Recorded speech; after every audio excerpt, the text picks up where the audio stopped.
Paid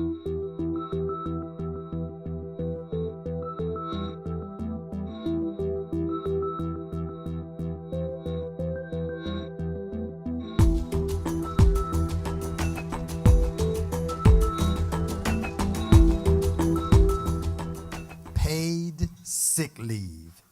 It seems like a very basic job benefit, but 46 million working people in the United States don't have it. In 2006, San Francisco voters decided that this kind of situation was unacceptable.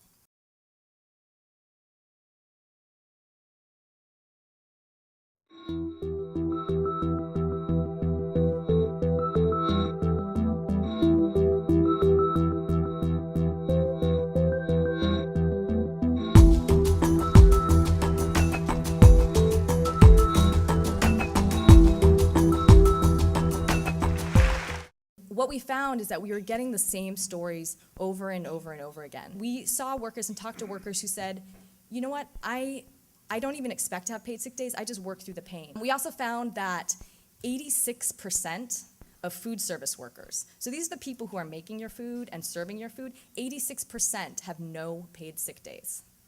There's a vivid memory I have of walking into the Cheesecake Factory restaurant. There was a server who was wearing sunglasses. And I thought, well, that's kind of odd. They're very strict about uniforms. And I asked her, I was like, well, what's going on? She's like, well, you know, I have pink eye conjunctivitis, which is contagious, but I tried to call in sick, but we don't have sick days, and my boss said he would fire me if I didn't come in. So he let me wear sunglasses. So we're looking at a real, at a public health emergency besides just like a human rights issue. San Francisco mandates that all workers in the private sector and the public sector receive up to 9 paid sick days during the year. So, and a worker can use paid sick days to care for themselves when they're ill, or for family members, which is siblings, grandparents, or children when they're sick. Some of the key elements of the law are that it applies to every single worker, so that includes part-time workers, and there's no minimum hours. And it also includes workers in small businesses, which are usually exempt. For small businesses, there is a cap of 5 days, so they are to provide fewer days than larger businesses. My question is about how it protects specifically undocumented immigrants, not just, documented immigrants. Our interpretation of the law in San Francisco is that it does, because it applies to any worker that is working. But the restaurant industry would fall apart. It's 80% undocumented workers, I think, in San Francisco. One reason I work hard on these issues is I wasn't fired by my 250,000 constituents for having birth and having a child.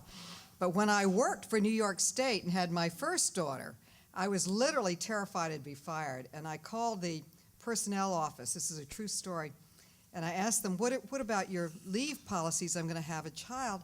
And their answer to me was, women just leave. And I have some stats that show not only are we 139th behind the countries from the Harvard study in paid sick leave, but we are tied for last in paid family leave. 163 countries guaranteed paid family leave, so we're tied along with Swaziland and Papua New Guinea. For a country that talks about family values all the time, how many times do you hear that? Family values. We have not passed on the federal level anything to help families since 1993. Good. We travel on subways. We don't have cars generally. So the notion of spreading diseases is always a concern. I do think that in New York City, this is a good time to be thinking about this for several reasons. First of all, we have a booming tourism restaurant industry, and I think San Francisco is the model where you know that these industries we no longer have manufacturing in terms of the depth that we did before, and these two industries in particular, with all the hospitality in general, are the new backbone to a certain extent, not talking about some of the financial industries. But these industries have a lot of need for this kind of legislation. 2/3 of the respondents, both those at 100% of poverty and at 200% and below, say they want paid sick leave. They think it would be important for themselves and their family. This is also true for people above those income levels. So there's a broad political consensus that we're starting to pick up. The problem is, and the thing that you talked about, is that we're going in the wrong direction as we've done this survey. And in 2002, essentially, we had about 40% of people who had sick leave. It's now crept down to 34%. The trend lines are all going in the wrong direction. People are losing this benefit who are the working poor like crazy. And this is the time to start bringing it forward. But let me, in all fairness, offer some of the reasons why we wouldn't want to give benefits to those workers. And to do that, I would like to turn to a web memo from the Heritage Foundation. So, invited, but they did not come, so we instead will, I just want to quote from this memo: mandatory paid sick leave invites misuse that harms coworkers and customers. And the three arguments, and let's address them somewhat seriously. Some workers have used the Family and Medical Leave Act to excuse tardiness and to skip work. Coworkers face the burden of covering for shirking employees who misuse their leave. Customers suffer unpredictable delays and shortcomings in service. And to back up these claims, this is the evidence. One large manufacturing company has found that almost half of their FMLA leave has been intermittent leave of a few hours at a time, and that workers often use the leave to avoid discipline for showing up late. Other companies have found that workers use FMLA leave to avoid working undesirable shifts.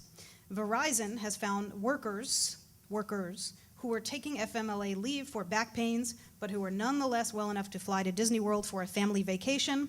I will say that this paragraph, which wouldn't pass muster in a Drum Major Institute memo to explain something that affects millions of people, this is the research by Anecdote, which is actually not even their anecdotes, but commented in response from somebody else, the Manufacturers Alliance testimony in front of Congress, so it's 3 times removed. Those are the arguments against by one of our most prominent, well-funded, well-organized right-wing think tanks. What issues have come up on the implementation? Because you wrote a great law. It's a great law. But as we all know, as great as the law can be, it doesn't mean anything unless people take advantage of it. I think a lot of the issues are going to be around the tracking and also the denying people leave and retaliation. But a lot of what happened in the implementation is employer confusion. A lot of people just didn't know how to track it, didn't understand accrual. There was tons of questions about independent contractors. And I always like Martin Luther King's comment that we go farther, faster when we go together. So my question is, how we move from values that are widely shared to public policy. We walked in with our committee, which is representatives from all of our coalition members. So restaurant workers from Chinatown, representatives from Parents' Voices, which is a group I didn't mention, our workers who came in with skateboards and they had to be confiscated at the door because they thought they were weapons. For us, our biggest opponent was the restaurant industry. The Golden Gate Restaurant Association tried at every moment to kill this bill and were difficult to work with. And I wish that we would have started earlier to work with them. What you saw today is a model in which local organizers, this wasn't politician driven, this wasn't a campaign platform, this was local organizers who work directly with those who are most affected by the absence of paid sick leave, identifying their need, coming up with with sample legislation that they could push, winning the battle of public opinion, actually pushing this and winning this electorally in San Francisco. So what it shows to everyone is you can overcome the opposition. In the process, you can educate millions of people about their rights. And I think what's happening in San Francisco will surely be a model for New York and cities across the country.